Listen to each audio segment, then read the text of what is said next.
Hello. So I'm going to talk a bit about Brecht, about how the storytelling exercise helped me, and just a few of my little views. Um, Basically, when I knew that we were doing about Brecht, I felt pretty confident. I thought that I knew a lot about him, but I could not have been any more wrong.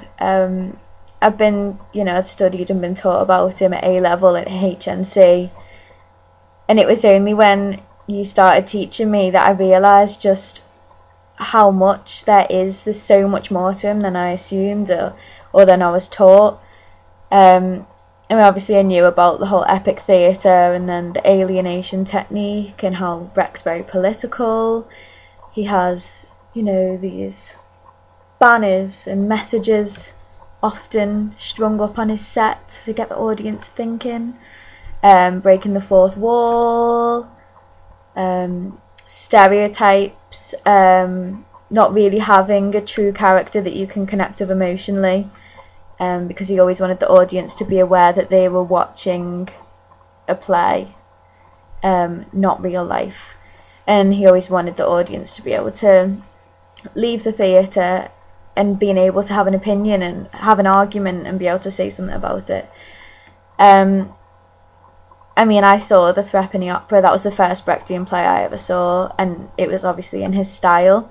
So yeah, I thought I knew a lot about him, but like I said before, I couldn't have been any more wrong. I mean, I never thought of using other practitioners such as Stanislavski or Meisner or Strasberg or to help me perform in a Brechtian play, because I just foolishly and silly, I just thought that when you're doing Brecht, it's not like you're actually acting, it's like they're caricatures. So I'd never really treated it with, oh, this is a proper acting role-ness.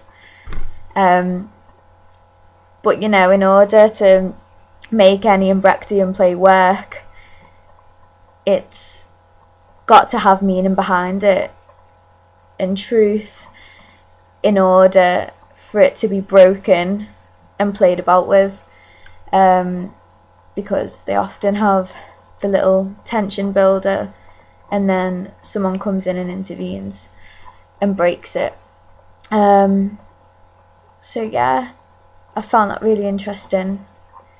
And the thing that really helped me with this, because obviously Caucasian Chalk Circle, very historical and political context behind it. I mean, really hard to get your head round, but it's been so fascinating learning about all these different terms and Marxism and the bourgeoisie, is it? I think. And socialism, and I mean, I do find it really interesting. I mean, I love learning about all these different revolutions that we've been doing with Ed and everything.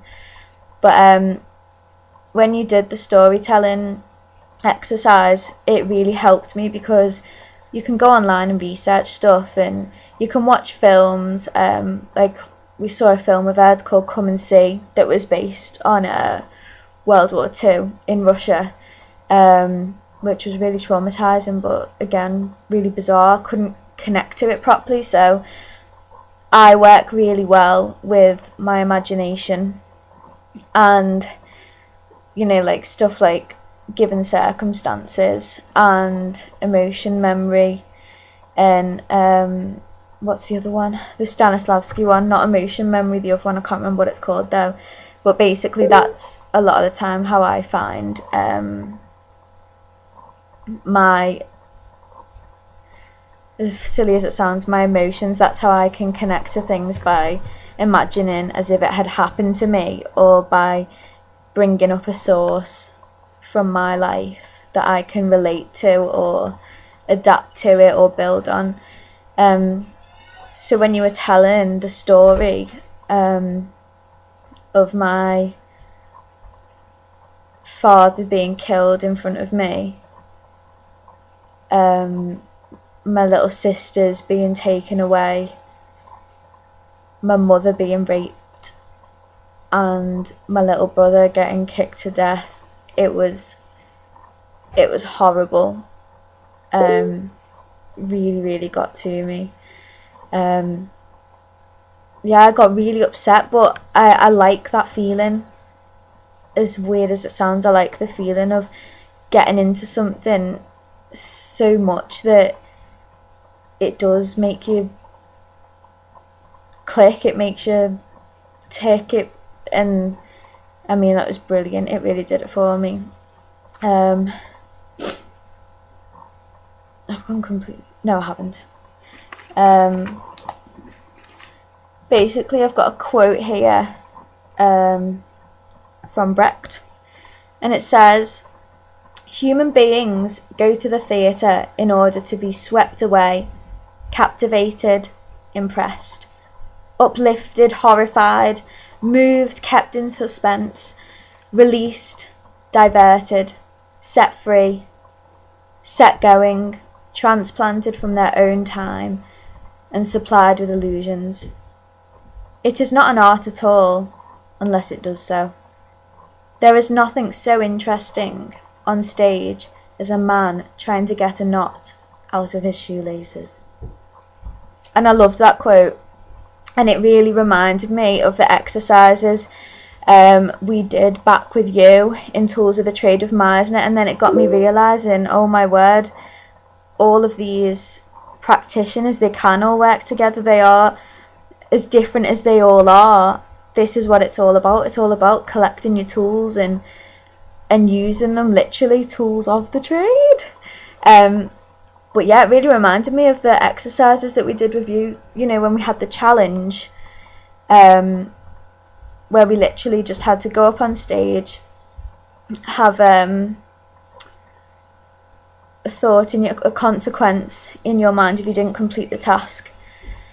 And mine, in a certain amount of minutes, and mine was basically that I had to write down all of the states of America in, I think it was 5 minutes we got, or 3 minutes, I'm not sure, but I can't remember the time because I believed it.